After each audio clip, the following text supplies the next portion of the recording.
Let's move to the sixth property, that is conduction of heat. See student, आता conduction of heat म्हणजे आपल्या daily life मधलंच example घेऊया. तुमची आई, आजी, मावशी, कोणी पण, तुमची काकू रोज स्वयंपाक करत असते. किचन मध्ये जे भांडे वापरते ते सगळे काय असतात, गुड कंडक्टर ऑफ हीट असतात. कशा पद्धतीने कढईमध्ये वरण शिजायला ठेवलेलं आहे, त्याच्या समोर त्या कढईमध्ये एक चमचा पण ठेवलेला आहे. थोड्या वेळाने तुम्ही त्या चमच्याला हात लावायला जातात. तुमची मम्मी म्हणते की वरण थोडंसं हे स्टीर करून दे. मग तुम्ही हात लावायला जाता तर तुम्हाला चटका बसतो. का चटका बसत असतो? कारण गॅस चालू असतो. त्या गॅसची उष्णता त्या कढईला मिळते, ती कढई तापत असते, त्याच्यातलं ते लिक्विड पण तापत असतो आणि ती जी हीट ट्रान्सफर आहे from that utensil it transfer to that spoon. म्हणजे ते कढईपासून त्या चमच्यापर्यंत ती हीट ट्रान्सफर होते आणि म्हणून आपल्याला चटका बसत असतो. म्हणजे आपण किचनमध्ये जेवढे भांडे आहे, कॉपरचे भांडे वापरतो, ॲल्युमिनियमचे भांडे वापरत असतो, स्टीलचे भांडे वापरत असतो, these all are the good conductor of heat. याच्यामधून काय होत असते, हीट काय चांगल्या प्रकारे पास होत असते. They are the good conductor of heat. मग आपण याच्यावरून काय म्हणू शकतो की metals are good conductor of heat. Metals सगळे जे आहे त्याच्यातून उष्णता ही वाहत असते. साधा सोपा एक्सपेरिमेंट आहे. तुम्हाला कधी तांब्याची तार मिळाली, कॉपर वायर मिळाली, ॲल्युमिनियम वायर मिळाली किंवा आयर्न लोखंडाची वायर मिळाली, तिघही गॅसवरती पकडा, थोड्या वेळ पकडा. थोड्या वेळाने काय होईल, आपल्याला हाताला चटका बसेल. तीनही वायरमधून तुम्हाला हीट जाताना दिसेल. किंवा साधं सोपं आहे, एक कॉपरची वायर घ्या. त्या कॉपरच्या वायरला वॅक्स बॉल माहिती तुम्हाला, मेणाचे जे गोळे आहेत ते तिन्ही बॉलला अशा इकडे ह्या साईडला अपोजिट साईडला लावा आणि त्याचं दुसरं जे टोक आहे ते गॅसवर किंवा कॅन्डलवरती पकडा. थोड्या वेळाने काय होईल माहिती बाळांनो, ती जी हीट आहे त्या कॅन्डलची हीट ट्रान्सफर होईल त्या कॉपरच्या वायरमधून. ते वॅक्स बॉल वितळायला लागतील, ते वॅक्स बॉल हळूहळू खाली पडतील. म्हणजे ह्या एक्झाम्पलमधून पण आपल्याला समजतं that is metals are a good conductor of heat. म्हणजे मेटल्समधून उष्णता वाहते हे आपल्याला इथे सिद्ध होते. सो काय प्रॉपर्टी शिकलो, that is metals are the good conductor of heat. आता याच्यामध्ये पण काही मेटल आहे की they are the best conductor of heat. याच्यामधून उष्णता अगदी छान वापर. म्हणजे कोणतं? Copper is there. कॉपर हा सगळ्यात भारी ही गुड कंडक्टर आहे. Aluminium is there and one more is silver.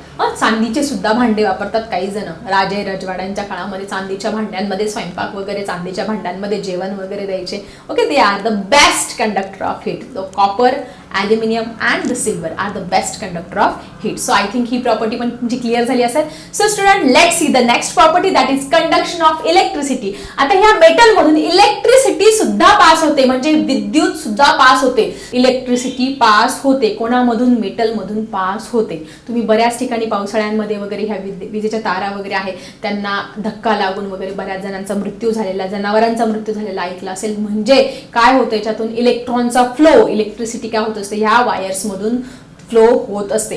It means that the metals are good conductor of electricity. So आपल्या घरामध्ये जेवढ्या इलेक्ट्रिसिटीच्या वायर्स आहेत, सफेद स्ट्रिप्स लावलेले असतात का? प्रोटेक्शनसाठी, कोणालाही शॉक वगैरे बसू नये. मध्ये जर ती कॉपरची वायर आपण खोलली तर तांब्याची तार दिसते. या सगळ्या आपण ज्यावेळेस स्विच ऑन करतो, इलेक्ट्रॉनचा फ्लो तिथून काय होत असतो, फ्लो होत असतो. फॅनपर्यंत जातो, फॅन चालू होतो. तुमच्या बल्बपर्यंत जात असतो, बल्ब फिरत असतो किंवा बल्ब चालू होत असतं. सॉरी, बल्ब काय होत असतं, चालू होत असतं. किंवा तुमच्या ट्यूबपर्यंत जातो, ट्यूब पण चालू होत असते. म्हणजे अशा पद्धतीने त्या वायरमधून इलेक्ट्रिसिटी, इलेक्ट्रॉनचा फ्लो होत असतो.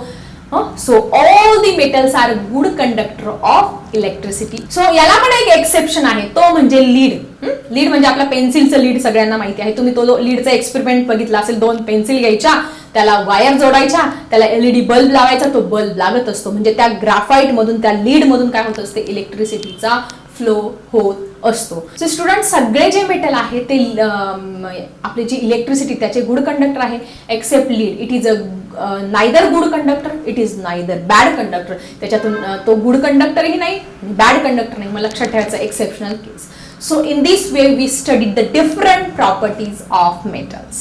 So student, next property is density. जे मेटल्स आहेत तुम्ही जर हातात उचलून बघितलं ते जड लागत असतात. They having the metals having the high density. सगळे जे मेटल्स असतात त्यांची डेन्सिटी हाय असते.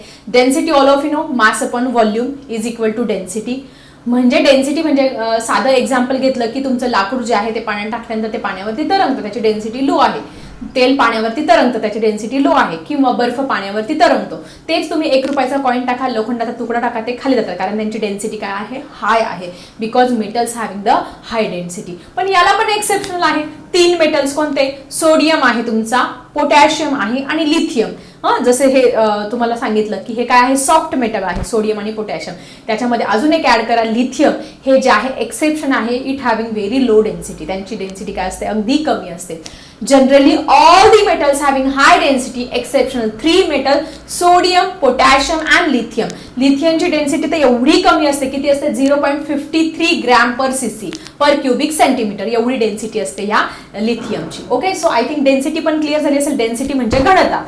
सगळे मेटलची डेन्सिटी जास्त असते, फक्त सोडियम, पोटॅशियम आणि लिथियमची डेन्सिटी काय असते, तुमची फार कमी असते. आणि लिथियमची एक्झाम्पल म्हणून तुम्हाला दिलेली पण आहे. त्यानंतर आपल्याला पुढचा पॉईंट बघायचा आहे फिजिकल प्रॉपर्टीज मध्ये melting and boiling point of the metals. म्हणजे हे जे मेटल्स आहे तुमचे, जनरली तुमचं लोखंड आहे, लोखंड एवढं हार्ड सबस्टन्स दिसतं, पण ह्या लोखंडाला तुम्ही तापवा, उष्णता द्या, एक वेळ अशी येईल, एक पॉइंट असा येईल की ते लोखंड सुद्धा वितळेल आणि ते उकळायला सुरुवात होईल 1500 डिग्रीच्या वरती. Means it having the specific boiling point. Melting point हे काय असतात, त्यांचे खूप हाय असतात. कोणाचे, ह्या मेटल्सचे. किंवा पाणी घेतलं, पाण्याचं 100 डिग्रीला ते बॉईल, त्या पाण्याचं वाफेमध्ये रूपांतर व्हायला सुरुवात होत असतं. ठीक आहे, म्हणजे हे जे मेटल्स आहे, कुठलाही घ्या तुम्ही, गोल्ड घ्या, सिल्वर घ्या, आयर्न, कॉपर, हे तापवल्यानंतर एक विशिष्ट पॉइंटला ते उकळायला सुरुवात होतो, बॉइलिंग पॉइंट असतो. आणि मेल्टिंग पॉइंट म्हणजे मेल्ट व्हायला सुरुवात होत असतं. ठीक आहे, generally metals having high melting point and boiling point. सगळ्यांचे मेल्टिंग पॉइंट आणि बॉइलिंग पॉइंट हे हाय असतात, कोणाचे, मेटलचे. पण काही त्याला एक्सेप्शनल आहे. कुठले कुठले हे मात्र लक्षात ठेवायचे. हायऱ्या गायरा म्हणजे तुमचा जो मर्क्युरी आहे किंवा जो पारा आहे, त्याचा जो मेल्टिंग आणि बॉइलिंग पॉइंट याच्यामध्ये खूप सारा मोठा डिफरन्स असतो. सो हा एक्सेप्शनल आहे. गॅलियम इज देअर आणि सोडियम पोटॅशियम माहितीच आहे, ते सॉफ्टच आहे. सोडियम पोटॅशियम हे दोन माहितीच आहे. मर्क्युरी इज नेक्स्ट वन आणि गॅलियम इज देअर. हे 4 मेटल तुम्हाला कुठे ना कुठे बघायला मिळत आहे. ठीक आहे, आपण अगोदरच्या एक्झाम्पल मध्ये पण बघितलं आहे मर्क्युरी आणि gallium which are at the liquid state at the normal temperature. तेच तुम्ही सोडियम आणि पोटॅशियम सगळ्या ठिकाणी बघितलं की मेटल सगळे हार्ड असतात, पण सोडियम पोटॅशियम काय असतात, सॉफ्ट असतात. सगळे मेटलची डेन्सिटी हाय असते, पण सोडियम पोटॅशियमची डेन्सिटी काय असते, तुमची लो असते. म्हणून हे 4 तुम्ही प्रत्येक ठिकाणी लक्षात ठेवा. कोणते, मर्क्युरी, गॅलियम, सोडियम, पोटॅशियम आणि नेक्स्ट वन एकदा लिथियम पण लक्षात ठेवायचं आहे. ठीक आहे, so these are the property and the last 10th property is a sonority. Means they can produce a sound. तुम्ही बघा, कुठलंही भांड खाली आदळलं की असा एक गुन्नाद येत असतो. किंवा तुम्ही शाळेची बेल टन टन टन टन घंटा वाजली तर एक असा नाद येत असतो आणि हळूहळू तो साऊंड काय होत असतो, कमी. किंवा त्याला तुम्ही हात लावाल जा, तो साऊंड काय होत असतो, बंद होत असतो. Means metals produces the sound. The property of metal to produce the sound is called as the sonority. या प्रॉपर्टीला काय म्हणत असतो, सोनोरिटी म्हणत असतो. मेटल सगळे साऊंड प्रोड्यूस करतात नादमय अशा पद्धतीने. त्या पद्धतीने प्लास्टिक ठोका बरं, वेगळा ठक ठक ठक ठक असा आवाज येईल, असा सोनोर, असा नाद त्याच्यामध्ये निर्माण होणार नाही. Means metals show the property of sonorous. ठीक आहे, सो अशा पद्धतीने आजच्या या व्हिडिओमध्ये आपण मेटलच्या 10 प्रॉपर्टीज क्लिअर केलेला आहे. सगळ्यांनी फटाफट ह्या प्रॉपर्टी तुमच्या नोटबुकमध्ये नोट डाऊन करा, कारण आपल्याला पुढे एक्झाममध्ये मेटल आणि नॉन मेटलचा डिफरन्स लिहायचा आहे, त्याच्यासाठी हे खूप युजफुल आहे. सो अशा सगळ्या 4 प्रॉपर्टी आय थिंक तुमच्या छानपैकी क्लिअर झाल्या असेल. तुम्ही तुमच्या नोटबुकमध्ये नोट डाऊन करा. कसा वाटला आजचा व्हिडिओ जरा कमेंट बॉक्समध्ये लिहायला विसरू नका. चला भेटूया अशाच इंटरेस्टिंग टॉपिकसह नेक्स्ट व्हिडिओमध्ये. आता मी थांबते. Bye everyone.